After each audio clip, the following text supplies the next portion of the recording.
বিসমিল্লাহির রহমানির রহিম। আসসালামু আলাইকুম রহমতুল্লাহি বারাকাতুহু। আপনাদের সম্মুখে আমি হাজির হয়ে গেলাম। 2025 সাল আজকে আমরা গুলা হয়ে গেল। আমরা 2025 সালের মধ্যে পড়ে গেলাম। এর কারণে আপনাদের সম্মুখে হাজির হইলাম। গত যে বছর গেছে ওই বছরের মধ্যে অনেক মানুষ দুনিয়ায় ছিল, অনেক ভাই বান্ধব আত্মীয় স্বজন মা বাপ প্রতিবেশী ছিল। আজ দুনিয়ায় নাই। এরা কবরের মধ্যে চলে গেছে, আখিরাতের যাত্রী হয়ে গেছে। আমরাও আখিরাতের যাত্রী। আমরা এখন আসি দুনিয়ায়, কোনো এক সময় আর থাকবো না, আমরা কবরে চলে যাওয়া লাগবো। দুনিয়ার মধ্যে আপনি আপদে বিপদে বালা মুসিবতে পড়ে গেলে আপনার আত্মীয় স্বজন প্রতিবেশী দেশবাসী পৃথিবীবাসী অনেক মানুষই আপনাকে সাহায্য করতে পারে।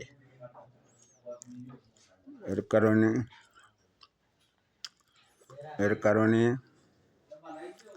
বলেছি যে আপনি যদি ঢাকায় চলে যান, ঢাকাত গিয়ে আপনি বিপদে পড়ে যান, আপনি আইতে পারেন না, টাকা পয়সা ধন দৌলত কোনো কিছু থাকে না,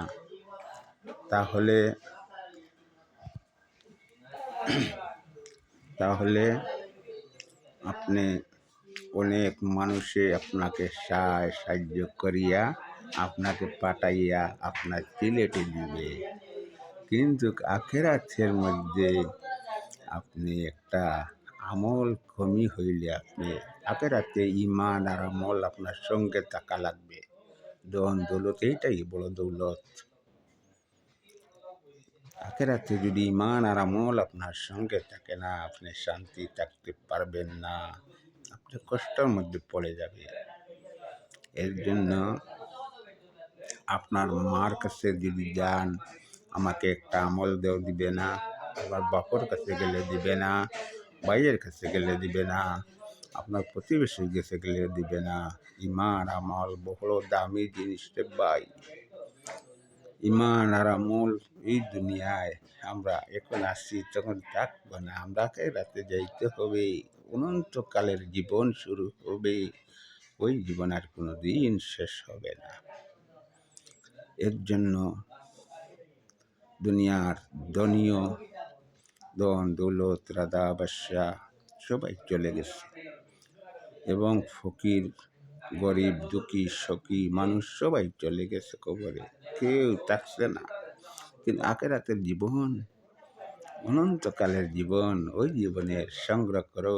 আল্লাহ তাআলাকে রাজি খুশি করে আল্লাহ তাআলার হুকুম মানে নবীজির তরিকায় চলি, আমল করো। সাহাবায়ে কেরামের কিভাবে আমল করেছে এই লক্ষ্য করে এই আমল সংগ্রহ করো।